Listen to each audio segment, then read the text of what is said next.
Paz do Senhor, irmãos. Sempre uma alegria muito grande poder ministrar aqui na minha igreja. Estava sentindo aqui o que o Emerson estava falando, aqui um nervosismo, né? É um misto de alegria com nervoso, mas é prazeroso estar no altar, estar diante de Deus. E, acima de tudo, é uma honra, uma honra. Queria que você abrisse a sua Bíblia, Mateus, capítulo 6, versículo 33. Nós vamos passear por alguns textos. E mantenha a sua Bíblia aberta, o seu coração também. Esta foi uma palavra que eu preguei domingo. E é aquele tipo de palavra que eu me incluo como ouvinte. Eu prego e, ao mesmo tempo, eu estou aí, sentado com vocês, ouvindo, né? A gente fica no lugar mais alto simplesmente para ser visto, uma questão de logística, mas eu prego na mesma altura que vocês, emocionalmente, espiritualmente. É um texto que é uma mensagem que mexe comigo de alguma forma. Eu queria que você ouvisse com o coração, não ouça com a mente de um administrador nem de um contador, mas com o coração. Mateus 6,33 é a conclusão de Jesus sobre isso aqui que o Emerson estava falando. Jesus está dizendo aquilo que os gentios, aqueles que não conhecem Deus, buscam, né, o que eles procuram, como a vida deles está envolvida com as preocupações, né, aquilo que vai comer, que vai vestir. E Jesus fala assim: olha, vocês que têm Deus como Pai, vocês não devem viver assim, tão preocupados, tão ansiosos com essas questões, com essas prioridades da vida. E ele conclui com essas palavras, ele diz assim: mas buscai buscai primeiro, o reino de Deus e a sua justiça, e todas estas coisas vos serão acrescentadas. Mas buscai primeiro o reino de Deus e a sua justiça, e todas estas coisas, aquilo que ele vinha falando, vos serão acrescentadas. Eu estava pensando em quantos atletas que ganharam medalha de prata ficaram em segundo lugar em alguma competição. Nós realmente nos lembramos desses atletas. Eu não me lembro, sinceramente eu não me lembro. Talvez alguém aqui que acompanha esporte, talvez até saiba, mas a verdade é que a história não é muito gentil com o segundo colocado, o terceiro colocado, né? Nós não nos lembramos dele. Eles não desfilam em carro aberto. Eles não são homenageados, honrados. Claro que há uma mentalidade aí do politicamente correto, né? Dizer, o importante é competir, né? Importante tal, medalha de prata, parabéns. Mas eu nunca vi um busto, um quadro, uma homenagem realmente verdadeira a alguém. Pô, esse cara aqui ganhou tantas medalhas de prata, esse cara aqui foi segundo colocado em tal lugar. Não. Toda premiação que merece ser lembrada, que merece ser honrada, registrada, parece que é sempre para o primeiro lugar, né? É muito legal esse discurso de importante é competir e tal, mas o gosto da prata é um gosto amargo. É o gosto do cara que pensa assim, pô, quase lá, quase que eu consegui, não foi dessa vez, né? Eu quase que chego lá, mas a verdade, a sensação é de que ele foi o primeiro derrotado, é o que mais sente exatamente por isso, né? E cá entre nós, ninguém se lembra do segundo lugar, isso é a verdade. Eu não vejo ninguém se vangloriando porque o seu time foi segundo colocado. Não vejo ninguém colocando isso no quadro lá do time, dizendo, esse time aqui tantas vezes vice-colocado e tal. Não tem como não se lembrar do Vasco, né? Me perdoe, vascaíno, me perdoe. Me perdoe. Mas veja, isso é motivo de chacota, não é motivo de honra, tá vendo? Fala de vice e tal. O vascaíno estava chacota. O vascaíno não se orgulha disso, né? Meu time é o que tem mais de vice-campeonatos, né? De todos os times do mundo, eu sou o segundo colocado. Não, não tem isso. Segundo, terceiro lugar, esquecido. Não vale estrelinha no peito. Não vale. Porque ninguém gosta do segundo lugar. Eu não gosto. Tu não gostas. Ele não gosta. Nós não gostamos. Vós não gostais. Eles não gostam. Deus também não gosta. A Bíblia está cheia de exemplos de como Deus dá importância ao primeiro lugar. Muitos exemplos. Deus é a causa e o propósito de toda a criação. Por isso que a Bíblia diz que Jesus diz que Ele é o alfa e o ômega. Ele é o A e o Z, duas letras gregas. A Bíblia não diz que Ele é o B e o Z, que Ele é o beta e o ômega. Ele é o alfa e o ômega. Ele é o início, Ele é o princípio. Isso fica muito claro nos 10 mandamentos. Fica muito claro. Os 4 primeiros dizem respeito exclusivamente a Deus. Não se voltam para o homem, para o próximo, mas para Deus. Fala da importância de Deus na nossa vida como primeiro lugar. No segundo mandamento, Deus diz assim: não façam escultura, nenhum tipo de imagem para estar diante de vocês. Quem tem que estar diante de vocês sou eu. Isso é o segundo mandamento. Quem tem que estar ali como prioridade diante de vocês não pode ser nenhum outro Deus, nenhuma outra imagem, nada criado, sou eu. Esse é o segundo mandamento. Agora, mais interessante ainda é o primeiro. Eu estava lendo isso, achei muito interessante. Porque, sem dúvida, o primeiro é mais importante de todos. Especialmente na ótica de quem deu os mandamentos, na ótica de Deus. O primeiro mandamento é: não terás outros deuses diante de mim. Ou seja, você não pode ter nenhum outro Deus diante de você. Mas diante de mim, isso é mais sério ainda. Ou seja, colocar algo na minha frente, colocar algo antes de mim, é o erro mais grave que alguém que se aproxima de mim pode cometer. Quando Jesus resume o primeiro mandamento, o mandamento mais importante, na verdade o maior mandamento e o primeiro, ele diz: amarás, pois, o Senhor teu Deus de todo o teu coração, de toda a tua alma, de todo o teu entendimento, de toda a tua força. Este é o primeiro mandamento. Amar com toda a alma, amar com todo o coração. E por que coração? Porque coração é a fonte, é de onde procedem todas as fontes da vida. É a origem de tudo, é no coração, é o princípio, é onde começa, é o início. E em Provérbios, capítulo 23, 26, o Senhor pede: filho meu, dá-me o teu coração. Ou seja, eu quero o início, eu quero a primazia, eu quero a fonte, eu quero a origem. Deus não aceitará outra água que venha de mim que não seja da fonte. Deus não vai fazer parte das minhas decisões se Ele não estiver entre as prioridades, se Ele não for, melhor falando, a prioridade das prioridades. Deus não estará em outro lugar no meu coração se Ele não estiver no pódio, do primeiro lugar no pódio, se Ele não estiver ali naquele ponto mais alto. O livro de Judas, capítulo 25, diz: glória, majestade, império, soberania pertencem a Ele. A Ele, antes de todas as eras. O primeiro lugar é de Deus, por excelência, por direito e por escolha dele. É o lugar que Ele escolhe. Na vida cristã, verdadeiramente bíblica, o primeiro lugar pertence a Deus. A medalha de ouro pertence a Deus. O centro de nossa existência é dele. O ideal da vida cristã é Deus em primeiro lugar. É Deus acima de todos. É Deus no centro de tudo. A questão é: o que é colocar Deus em primeiro lugar? Essa é a questão. Como eu sei se eu tenho colocado Deus em primeiro lugar? Uma forma mais pessoal fazendo essa pergunta. Como eu sei se nós temos feito isso? Em que lugar do pódio Deus está?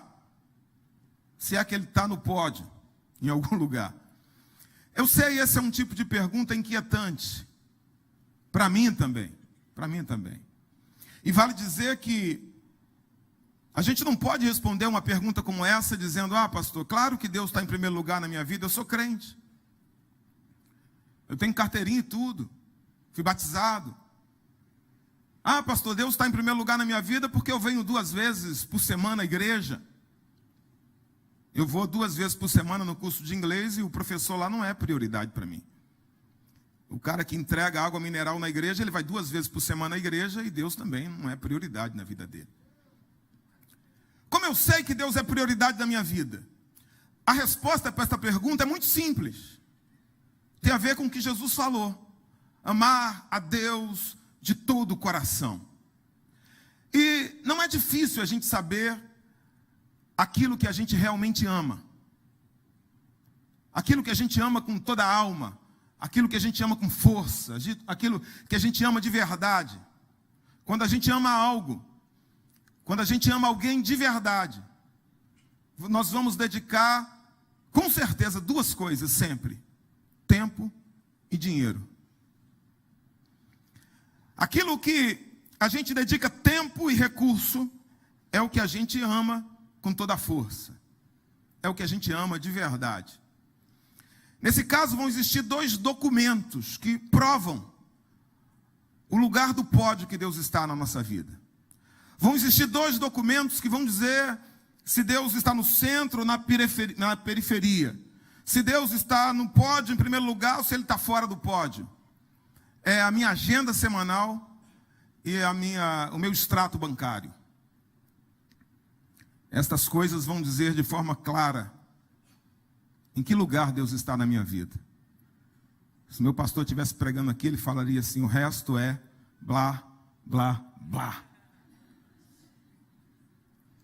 Minha agenda de compromissos semanais é algo muito revelador. Muito revelador. Como eu invisto meu tempo. Como eu organizo a minha agenda. O que vem em primeiro lugar, naquilo que eu considero importante, nas minhas prioridades. Como eu uso o meu horário nobre. Isso é muito revelador. Obviamente que o homem moderno, a mulher moderna, tem muitos compromissos, muitos. Trabalho, trânsito, academia, redes sociais, filhos, cônjuge, parentes, redes sociais, amigos, igrejas, hobbies, redes sociais. Falei redes sociais demais? Acho que sim, mas não sei porquê. Todos temos muitos compromissos. Todos lícitos. Aquilo que eu falei são todos lícitos. Mas de que maneira Deus se encaixa nessa agenda tão concorrida? É isso que eu quero levar você a pensar. Onde é que Deus está nessa agenda? Em que lugar, em que hora, em que momento, quanto tempo? Se a gente comparar, então, com as outras questões, será que a gente olha para a agenda e diz assim: caramba, Deus realmente é prioridade? Eu tenho aprendido que relacionamento é igual a tempo. É uma sentença matemática. É isso. Tempo é igual relacionamento. Se eu quiser desenvolver um relacionamento sadio, duradouro com alguém, não há outro caminho senão dedicar tempo. E tempo de qualidade. Não basta estar ao lado, não basta trabalhar junto, não basta pegar o ônibus com essa pessoa. Dedicar tempo significa me voltar com atenção para essa pessoa, ouvi-la, falar com ela, conhecê-la. É assim que se constrói relacionamento, qualquer relacionamento. Entre cônjuges, entre pais e filhos, entre amigos, na igreja. O tempo que eu dedico a uma pessoa é um dos 2 fatores mais determinantes na importância que essa pessoa tem para mim. Com Deus não é diferente. Porque a gente precisa se dar conta que Deus é uma pessoa. Ele pode ser um Deus todo-poderoso, um Deus que está sentado no 3º céu, mas Ele é uma pessoa, com inteligência, com vontade, com sentimentos. Uma pessoa. E meu relacionamento com Deus tem a ver diretamente com o tempo que eu dedico para Ele. Significa que eu posso ser crente, eu posso ter Deus como meu Deus, meu Salvador, mas eu não tenho um relacionamento com Ele. Veja que quando Jesus está falando sobre colocar Deus em primeiro lugar, a comparação que Ele faz é com criaturas. Ele está falando, olha para os lírios, cara.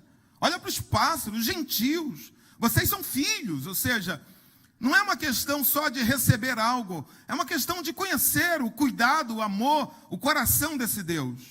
Ou seja, que tempo eu dedico para Ele? Que tempo eu dedico para os negócios dEle? Que tempo eu dedico para a família dEle? Porque sem tempo, não importa o título que eu tenha na igreja, o meu relacionamento será nenhum. Em Gênesis 3:8, quando tudo era perfeito, é um retrato do homem no Éden, no jardim. Diz que Deus vinha estar com o homem na viração do dia. Eu achei isso muito legal. Um Deus que cria o homem à sua imagem, um Deus relacional, e Deus cria o homem, e na viração do dia, Deus vinha ter com o homem, ou seja, na tardinha. Tardinha. Aí alguém pode pensar assim, poxa pastor, Deus vinha no final do dia, na última hora. Na verdade, essa é uma interpretação da nossa mentalidade ocidental, do homem moderno. Mas a tardinha, na concepção judaica, oriental, 6 da tarde, na verdade, era o início do dia. Ali era o fim de um dia, mas o início do outro dia. Ou seja, numa agenda ideal, Deus queria se encontrar com o homem na primeira hora do dia. Veja que coisa linda. Isso revela que Deus dá importância à prioridade do nosso tempo. Quando o dia começar, quando as coisas começarem, eu quero estar no início. Eu quero estar ali como prioridade, eu quero fazer parte da agenda. Eu estava pensando, como escola dominical é interessante, como é reveladora a escola dominical. Porque na nossa cultura é a primeira manhã da semana, é o primeiro dia e a primeira manhã. Então você acorda teu filho todo dia durante a semana, segunda a sexta. E você o acorda mesmo que ele não queira se acordar, né? Mesmo que ele não queira se levantar, e você o obriga, você tem que estudar. É importante você estudar, é importante você ir para a escola, você vai ser quem na vida. Mas domingo pela manhã, talvez você não tenha a mesma insistência. Talvez você ache que ele pode ficar dormindo até tarde. Você está dizendo para ele, aprender matemática, aprender português, aprender geografia, é mais importante do que aprender a palavra. Quando eu pessoalmente não venho à escola dominical, eu estou mandando uma mensagem para Deus. Eu estou dizendo, olha Deus, eu acordo todo dia de manhã porque eu preciso de um salário. Eu acordo todo dia de manhã porque eu tenho contas a pagar. Eu acordo todo dia de manhã e vou trabalhar, pego o trânsito, acordo cedo, venço a preguiça, porque eu tenho que ficar bem com o meu patrão. Mas domingo de manhã, o primeiro dia, eu não faço questão de estar bem com Deus. Eu não faço questão de me relacionar e aprender com Ele. Sabe, querido, quando eu venho domingo de manhã, eu estou dizendo para Deus, Deus, abençoa a minha semana. Eu estou oferecendo o primeiro dia, a primeira manhã, eu estou oferecendo, eu estou consagrando ao Senhor. Abençoa o resto. É isso, é essa mensagem que você está mandando para o seu filho, é essa mensagem que você está mandando para Deus. Ah, pastor, eu não tenho tempo. Não dá, a vida é muito corrida. Será que você realmente não tem tempo? Não é isso que diz Eclesiastes. Eclesiastes diz que há tempo para todo propósito. Há tempo para fazer todas as coisas. Sempre tem um tempo vago. A questão é como eu decido ocupar esse tempo vago. A verdade, irmãos, é que a gente dá muita desculpa para Deus. Eu sei que é duro a gente admitir que quando a gente olha para a nossa agenda, a gente vê que Deus tem poucos minutos durante o dia, às vezes nem tempo a gente tem para falar com Ele. Isso dói. A gente como crente pensar nisso e olhar para a agenda, mas isso é o que é revelador, isso é que é a verdade. Porque quando a gente quer alguma coisa, a gente dá um jeito. Quando a gente não quer, de verdade, a gente dá uma desculpa. Que no ano de manifestar fé, a gente possa deixar as desculpas de lado. Eu sempre ouço meu pastor falar sobre Daniel. O cara comandava várias províncias. havia dito para ele não orar, para ele não se dirigir a Deus, mas durante 3 dias, ele não quebrou a sua rotina. Durante aqueles dias, durante 3 vezes ao dia, ele não quebrava a sua rotina, melhor falando. Ele falava com Deus, ele tinha tempo para Deus. Muitas coisas para fazer, mas ele tinha tempo para Deus. Ou que a gente possa ouvir Paulo, quando diz Efésios 6,18, em todo tempo, que a gente esteja orando. Como o pastor está na igreja, de joelhos dobrados? Não, mas que em todo tempo, em tudo aquilo que a gente vai fazer, no comércio, quando a gente anda pela rua, quando a gente está caminhando, que a gente possa estar ligado com Deus, falando com Ele, nos relacionando com Ele. Ou como diz o salmista no Salmo 34, louvarei ao Senhor em todo tempo, o seu louvor estará continuamente na minha boca. Não vai estar na minha boca apenas na hora que eu venho no culto. Não vai estar na minha boca apenas domingo, quando eu vou para a igreja, ou terça, quando eu vou para a igreja, e quando a pessoa que está ministrando louvor, ela pede para eu repetir, e eu leio aquele texto. Não, eu não adoro a Deus, ou eu não me relaciono com Deus apenas num momento em que alguém me pede para fazer isso. Eu caminho com Ele. Eu continuamente estou com Ele. A minha agenda é algo tremendamente revelador. Em que lugar Deus está na minha vida? Mas também extremamente revelador, com mais clareza ainda. Em que lugar Deus está na minha vida é a maneira como eu administro meu dinheiro. São abundantes os textos que vão falar desse assunto na Bíblia, dinheiro, porque ele é algo revelador. Existem 500 versículos na Bíblia que falam sobre oração. Cerca de 500 versículos na Bíblia que falam sobre fé. E há cerca de 2.000 versículos na Bíblia que falam sobre dinheiro. 4 vezes mais. Dinheiro é algo tão importante no texto bíblico, é tão revelador, que Jesus diz, olha, alguém pode adorar ao dinheiro e não a Deus. Alguém pode trocar Deus por mamão, pelo dinheiro, ou seja, ele pode ocupar o lugar de Deus na vida de alguém. O dinheiro na Bíblia é algo que está ligado a um princípio, chamado princípio da primícia. Primícia. Está lá em Êxodo, capítulo 13 de Êxodo. Se você quiser me acompanhar, você pode acompanhar. Êxodo 13. Assim como o tempo, Deus quer a prioridade, o dinheiro também está ligado a isso, a primícia, prioridade. Êxodo capítulo 13, versículo 1 e 2. Então falou o Senhor a Moisés, dizendo, santifica-me. Santificar aqui é separar. Separar para Ele. Santifica-me todo primogênito. Diga todo. Todo aqui significa todo. Todo primogênito. O que abrir toda madre entre os filhos de Israel, de homens, de animais, porque meu é. Olha o que Deus está falando. Meu é. Primeiro, todo primogênito. Deus fala a respeito de todo primogênito. É meu. Pertence a mim. Todo primogênito, de homem ou de animal. Quero que você decore isso. Que nascer em Israel, olha o que Deus está falando. Não pertence à mãe da cria. Não pertence ao pai. Não pertence ao dono do animal. Todo primeiro filho que nascer em Israel é meu. O segundo princípio aqui, a segunda lei desse princípio é que esse primogênito deveria ser santificado, separado, para ser oferecido em sacrifício ao Senhor. Ele devia, porque ele pertencia a Deus, então ele deveria ser oferecido no altar de Deus. Mas, se esse primogênito fosse impuro, ou se ele não pudesse ser oferecido no sacrifício, por exemplo, um jumento, cavalo, ou um ser humano, eram animais impuros para o sacrifício. Então Deus disse, ele continua sendo meu, porque todo primogênito, homem ou animal, será meu. Então você deve pegar um cordeiro, sem mancha, sem mácula, e você deve oferecer esse cordeiro no lugar do primogênito.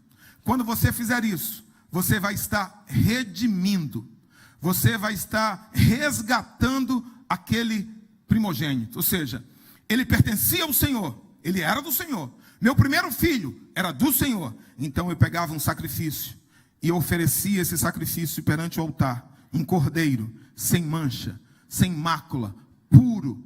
E esse cordeiro, ao ser morto perante o altar, ele resgatava o meu filho para mim.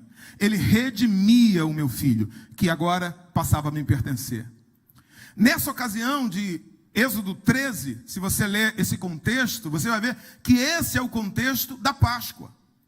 É o contexto que o povo está saindo do Egito. E naquela noite, essa é a lei que Deus dá quando o povo está sendo liberto, ou seja, é uma lei, é um formato de lei para o povo que eles deveriam fazer, antes mesmo das leis sacerdotais terem sido apresentadas ao povo. Por quê? Porque é um princípio. Princípio é aquilo que precede a lei, que forma a lei. Então, Deus está estabelecendo aqui um princípio. E foi a noite da Páscoa. O que aconteceu na Páscoa? Na noite da Páscoa, na noite que o povo foi liberto do Egito. Nós conhecemos essa história. A Bíblia diz que o anjo da morte passa pelo Egito à meia-noite e Deus ceifa a vida de todos os primogênitos. Todos. De homens, de mulheres, todas as casas, todos os campos, onde havia um primogênito, o anjo da morte passou e ceifou a vida daquele primogênito. O que foi que Deus fez? Deus tomou uma providência. Deus disse: vocês vão fazer o seguinte, vocês judeus, vocês meu povo, vocês vão sacrificar um cordeiro puro, sem mancha, sem mácula, de um ano, e vocês vão matar esse cordeiro. E a Bíblia diz que nas casas em que o cordeiro foi apresentado como sacrifício, nenhum filho mais velho, nenhum primogênito morreu. Não houve morte, porque o cordeiro foi morto, um símbolo de Cristo. Isso aqui é o princípio da primícia, é o princípio do primogênito e é o princípio do dízimo. Ou seja, é a primeira parte que pertence ao Senhor, a origem, o início que pertence ao Senhor. Quando eu entrego a primeira parte, quando eu entrego a primícia, quando eu entrego o primogênito, isso impede que a morte entre na minha casa. Isso impede que a praga alcance a minha empresa. Isso é por isso que Deus fala lá em Malaquias: e eu repreenderei o devorador. Quando a fidelidade na entrega da primazia para Deus, o próprio Deus, ele repreende o anjo da praga, o anjo da morte. Não tem poder sobre a minha vida, sobre a minha família, sobre aquilo que eu pertenço. Mas nas casas em que o cordeiro não foi entregue, pode ler Êxodo capítulo 12, você vai ver, houve choro, houve lamento, maldição, tristeza, luto. Mas nos lares em que o sacrifício foi apresentado, havia bênção, havia libertação, havia alegria, havia prosperidade sobrenatural, uma mudança de estado completo. Deus é mais enfático ainda no livro de Êxodo, quando ele, mais à frente, no capítulo 23, no versículo 19, ele diz, Êxodo 23, 19, as primícias dos primeiros frutos, eu acho isso aqui muito interessante, as primícias dos primeiros frutos da tua terra trarás à casa do Senhor teu Deus. Não são apenas primícias, são as primícias dos primeiros frutos. Se na plantação houver 3 fases na colheita, na primeira fase, ou seja, os primeiros frutos, vocês deverão trazer as primícias, ou seja, os primeiros dos primeiros, as primícias das primícias. Veja como Deus dá importância à primazia, ao primeiro lugar. Eu aprendi isso quando eu vi a oferta de Abel e de Caim. Durante muito tempo eu olhava para esse texto e eu via alguém falar assim: porque entregou fruto estragado, porque o repolho estava fedido e tal. Eu nunca vi isso no texto, eu tinha dificuldade. Eu via primeiro que Deus aceitou Abel e Deus aceitou a oferta de Abel. E Deus rejeitou Caim e rejeitou a oferta de Caim. Ou seja, antes de aceitar a oferta de alguém, Deus aceita esta e o ofertante. E antes de rejeitar a oferta de alguém, Deus rejeita o ofertante. Mas há algo muito interessante sobre a oferta especificamente, que Deus dá testemunho lá em Êxodo, lá em Hebreus, melhor falando 11, sobre a oferta de Abel. Depois de morto ainda fala, Deus fala dos dons, da oferta de Abel. Que coisa interessante. E eu fui para o texto, e eu tenho ouvido o pastor pregar sobre isso ultimamente, nos ensinar. A Bíblia diz claramente, Abel trouxe dos primogênitos. Primogênitos. Ou seja, ele trouxe aquilo que Deus queria, a primazia. Ele entendeu o princípio das primícias. Mas quando você vai ver a respeito de Abel, de Caim, melhor falando, a Bíblia não diz que Caim trouxe das primícias da terra. Aquele que era agricultor, claro que não ia trazer a mesma oferta daquele que cuidava do rebanho, que era pastor. Mas veja, a oferta aqui não tem a ver com valor. A oferta aqui não tem a ver com aquilo que tem maior representatividade monetária. A oferta aqui tem a ver com a primícia. Abel levou o primogênito, mas Caim, olha o que a Bíblia diz, eu creio que aqui está a chave. A Bíblia diz, e aconteceu ao cabo de dias, diga, depois de dias.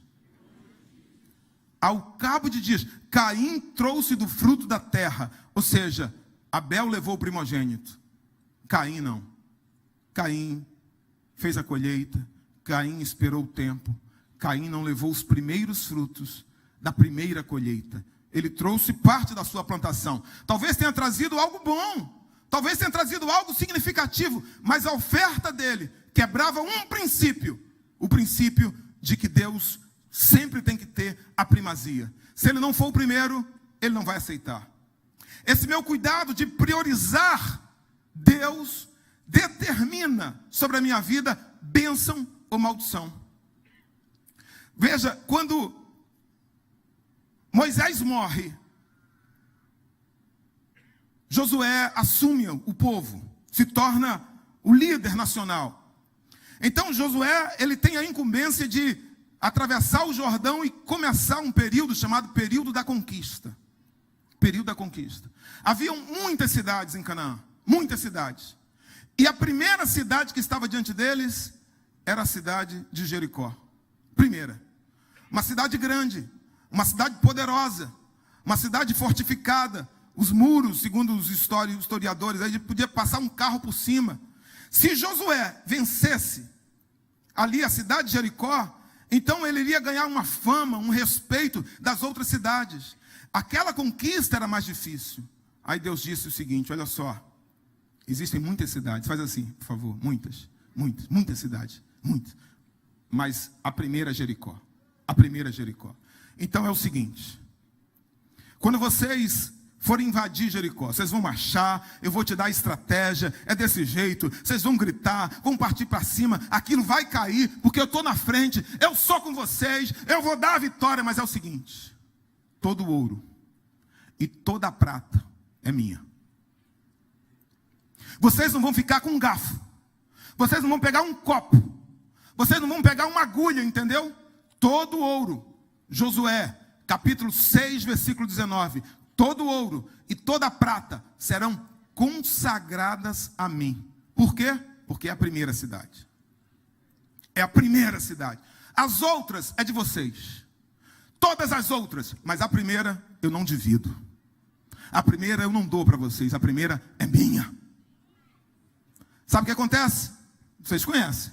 Eles vão lá e marcham, e grita, a cidade, o muro cai, aquele muro cai, eles avançam, toma a cidade, muito ouro, muito despojo. Aí tinha um camarada lá chamado Acã. Quando Acã olha aquele ouro, quando Acã olha aquela prata, é muita coisa. O que é que tem de mais eu pegar um pouquinho aqui? O que é que tem de mais eu guardar um pouquinho, garantir aqui o futuro das minhas crias, do meu filho, meu Deus, aqui meu futuro. Aí ele pega um pouquinho daquilo ali e esconde dentro da sua tenda. Ninguém fica sabendo, Josué não sabe, ninguém sabe, o pecado foi um sucesso, tudo certinho. Aí ele está ali guardado, estou bem, está garantido. Aí Josué, qual a próxima cidade? Tem Ai aí, próxima é Ai. O nome da cidade já é Ai. Eita, já é Ai, então meu Deus do céu, vamos saber o que é Ai. Jericó, Ai. Jericó, Ai. José falou, pega meia dúzia aí de homem aí, pega uns camaradas aí. Quem está disposto, quem está afim de uma guerrazinha hoje? É fácil, hoje, né? Esquece Jericó, Ai, ali. Aquele vilarejo ali, aquele negócio ali. Aí os caras vão para lá. Crente assim, pô, se a gente venceu Jericó, se aqueles muros, imagina aquele negócio lá, cercado com cerca, aquilo mole. Só que a Bíblia diz que 36 homens morreram. Uma coisa é lutar contra Jericó com Deus na frente, com a bênção de Deus. Outra coisa é uma empreitada muito menor, fácil de vencer, pequena, mas lutar sob maldição. A Bíblia diz que 36 homens morreram. E todas as lutas que eles tivessem dali para frente, eles perderiam, porque eles estavam sob maldição. Somente quando Acã morreu, é que a maldição foi quebrada. Quando Acã morreu, escute, Deus não está falando aqui de dinheiro. Eu não estou pregando aqui sobre dinheiro. Eu estou pregando aqui sobre fé, sobre honra e sobre prioridade. É isso que o dízimo expressa. Porque seria muita mesquinhez eu imaginar que Deus precisa daquele ouro, que Deus precisa de um animal sacrificado, que Deus precisa de algum fruto da terra. Deus não precisa disso. O que Deus está falando é da prioridade absoluta, é dele, pertence a ele. Todas as demais cidades, eles poderiam ficar com ouro, eles poderiam ficar com prata, seria muita riqueza, seria muita prosperidade, contanto que a primeira fosse do Senhor. Mas eles não compreenderam isso. E por que não? Porque somente Acã não compreendeu. Lutaram sobre maldição e ficaram sem nada. Sabe o que eu aprendo com o dízimo? O dízimo abençoa todo o resto. Quando eu ofereço primeiro ao Senhor, todo o resto é abençoado. Então é melhor, meu irmão, eu ter 90% abençoado, porque vai chegar até o final do mês, vai dar certo, vai vencer, vai conquistar, do que ter os 100% sem a bênção de Deus, do que ter os 100% longe de Deus. Quando eu tomo o que o Senhor pediu, eu ajo como Acã, eu ajo como um tolo. Aquilo que era bênção para a minha vida passa a ser maldição. E eu estou trazendo para dentro da minha casa uma coisa roubada. E o pior é que de quem eu roubei, sabe que eu roubei. Malaquias, que é o texto áureo que fala sobre dízimo, o Senhor diz: roubará o homem Deus. Todavia, ele fala para a nação de Israel: vocês me roubam. E dizem: em que te roubamos, Senhor? Nos dízimos e nas ofertas. Aí o Senhor diz: com maldição sois amaldiçoados, como Acã.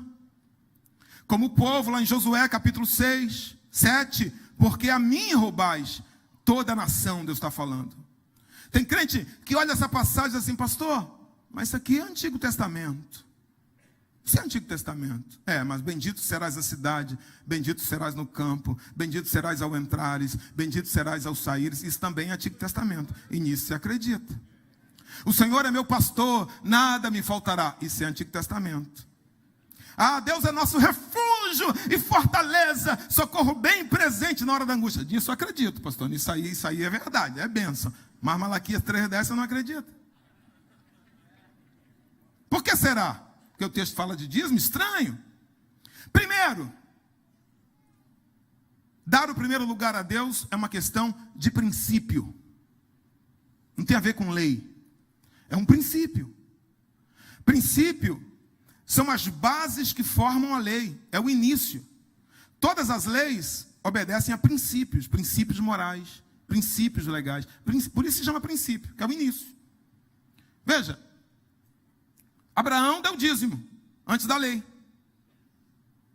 Caim e Abel foram oferecer a sua oferta e Deus aceitou a oferta de um e de outro não. Antes da lei. Não havia sacerdote. Não havia lei. Jacó fez uma aliança com Deus sobre dízimo e não havia lei. Porque a Bíblia está falando de um princípio. Segundo, roubar é um pecado tanto no Antigo Testamento como no Novo. Esse princípio moral, espiritual não mudou. Em terceiro lugar, quem está falando em Malaquias 3:10 não é o profeta, é o próprio Deus. Isso aqui é importante. Quem está dizendo, vocês me roubam, não é o profeta que está falando. Veja, alguém pode olhar esse texto e dizer, pastor, Deus está cobrando? Não veja Deus como um cobrador. Porque eu desafio a qualquer pessoa procurar em Malaquias e ver Deus cobrando valores. Deus não está cobrando valores. Deus sempre cobra honra. Deus diz assim, olha, se eu sou Deus, se eu sou pai, onde está a minha honra? Onde está o meu temor? Porque vocês levam os melhores animais, vocês dão presentes bons para as autoridades, para os príncipes, mas para mim, vocês não dão o melhor. Deus não está cobrando aquele animal, Deus está cobrando a honra que lhe é devida. Então, o Deus de Malaquias 3:10, ele está dizendo, olha, tragam o dízimo, vocês têm defraudado a mim. Deus que fala isso em Malaquias 3:10, ele fez questão, isso que eu acho interessante, de registrar algumas palavras em Malaquias 3:6. Ou seja, o mesmo Deus, na mesma passagem, no mesmo contexto, o Deus que fala, vocês têm me roubado, trazei o dízimo. Ele fala no Malaquias 3:6, porque eu, o Senhor, não mudo. Ele mesmo diz, eu não mudo. Então, sabe quando o dízimo vai deixar de valer? Quando Deus mudar.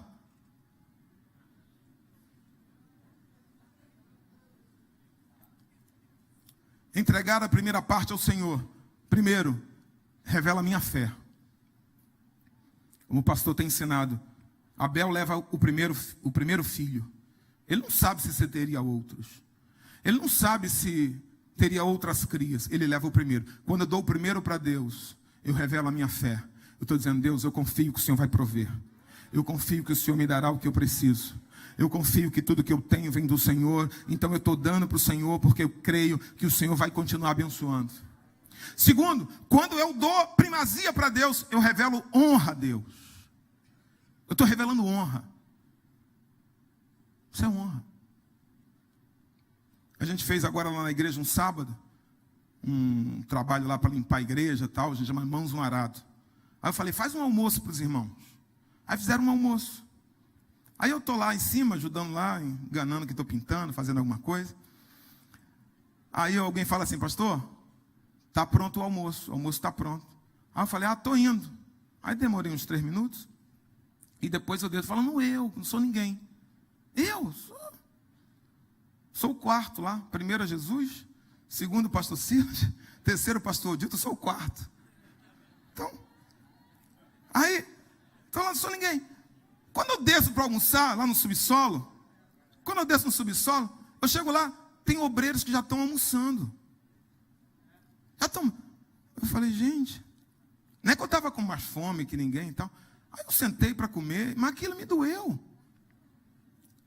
Porque, poxa, eu sou de uma época que quando faz um almoço na igreja, espera o pastor para orar. Não é? Aqui, quando a gente, uma vez por mês, a gente almoça com o pastor aqui. Se forma uma filazinha, mas quem é louco de ir na frente? Espera ele. Você faz aniversário, varão. Imagina, meu irmão, tu faz aniversário. Parabéns para você, tira foto. Aí você, aquela partindo o bolo. Aí você pega o primeiro pedaço de bolo. Tua esposa está ao teu lado, aí te dá uma amnésia. Tu vê, mamãe! Bom. Aí o pastor Sila está lá e fala, pastor!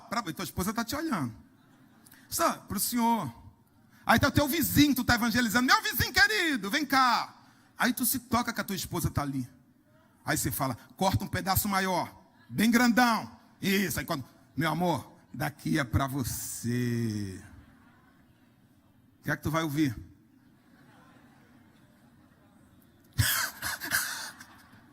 Eu ouvi uma resposta boa aqui. Dá para tua mãe? Não é o tamanho da fatia. Veja se em algum lugar Deus diz assim, quando vocês tiverem 10 animais, me tragam o mais gordo. Me tragam o mais bonito. Me traga o que tem mais valor. Não, o primogênito é meu, porque o primeiro é a honra.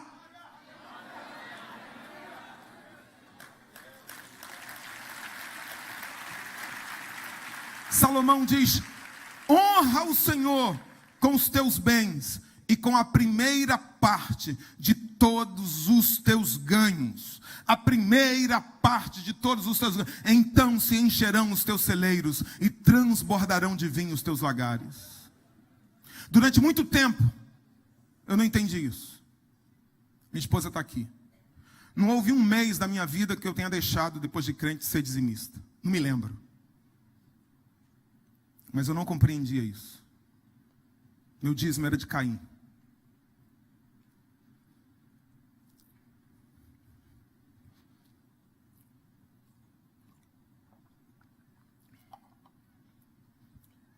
Nunca ganhei mal nessa igreja. Nunca passei necessidade. Graças a Deus. Pode dizer um amém? Mas eu vivia com dívidas. Vários anos. O meu 13º foi para pagar dívidas. E fazia conta. E administrava. E rascunhava. E calculava. Meu aniversário, Jesus. Pastor, recebi uma oferta. Tem que pagar isso no banco. quebrou isso aqui, quebrou aquilo. Anos, de uns 3 anos para cá, 2 anos, 3 anos para cá, foi que eu li esse texto e eu entendi. Cheguei para minha esposa e falei, acabou aqui, não vamos fazer mais isso.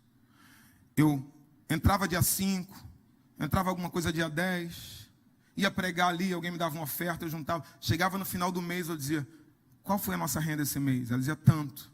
E eu pegava aquilo e eu ia, levava o dízimo. Eu achava que estava fazendo correto, mas não estava. Sabe por quê? Porque quando eu pego o meu recurso e eu pago primeiro ao dono da padaria, e eu pago primeiro a C&A, e eu pago primeiro o imposto de renda, eu estou dizendo, vocês são prioridades. Eu tenho preocupação de estar bem com vocês. Eu não quero que meu nome esteja no SPC. Sabe o que é a honra? Tudo aquilo que vier às minhas mãos, primeiro para o Senhor. Quando eu consagro ao Senhor como primeiro, todo o restante dá certo. Minha esposa está aqui, minha contadora. De 2 anos para cá, acabou isso. Acabou a praga. O gafanhoto foi repreendido. Não tem mais devorador. Acabou. Tem até gordurinha agora. Acabou. Você compreende? Não é uma questão de dar. É uma questão de prioridade. Primícia tem a ver com fé. Tem a ver com honra. E tem a ver com prioridade. Sabe qual a consequência disso? A consequência é que quando você prioriza o Senhor, você permite que o Senhor redima, que o Senhor abençoe, que o Senhor santifique, que o Senhor prospere todo o resto. Romanos, Novo Testamento, capítulo 11, versículo 16, o apóstolo Paulo diz, e se as primícias são santas, também a massa o é. Se a raiz é santa, também os ramos o são.